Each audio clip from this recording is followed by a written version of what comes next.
Assalomu alaykum aziz do'stlar. Biz Qozog'iston Respublikasi Turkiston shahridan 50 kilometr tepalikda bo'lgan Ukkoshote maqbarasiga kelyapmiz. Mana shu yerdan sekin chiqib borilar ekan. Juda ham bir sho'rlik do'stlarimiz aytishlaricha Ukkoshote namoz o'qib turgan paytlarida shu din dushmanlari, Ukkoshotening dushmanlari kelib boshlarini tanalaridan judo qilishar ekan, ya'ni qilich bilan cho'g'ib tashlashar ekan. Tanalari bu yerda, boshlari esa u yerda qolgan ekan. Bu yerdagi mashhur quduq haqida ham ko'p rivoyatlar bor. Suv kimgadir chiqadi, kimgadir chiqmaydi deyishadi.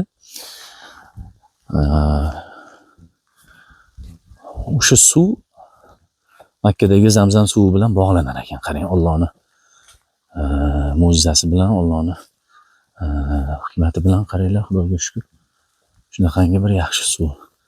Shu tepalardan chiqib borilar ekan. Hamma joy keng dala, lekin mana shu yer obod. Shunday go'zal daraxtlar, juda ham go'zal, juda ham chiroyli. Ko'rib odam xursand bo'lasiz. Kelmaganlarga kelishga tavsiya etamiz. Ukkoshote'ni qabrlarini, maqbaralarini tasvirga olish mumkin emas ekan. Shuning uchun biz tasvirga ololmayapmiz. Lekin mana bu yerdagi ma'lumotlar sizlarga ko'rsatib o'tmoqchiman. Mana ma'lumotlar.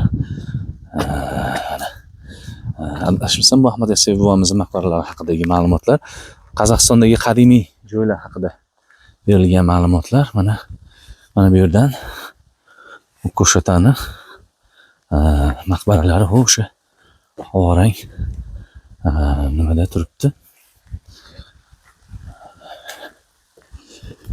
Tasvirga olish mumkin emas deb yozib qo'yilgan. Do'stlar, sog' bo'linglar, rahmat.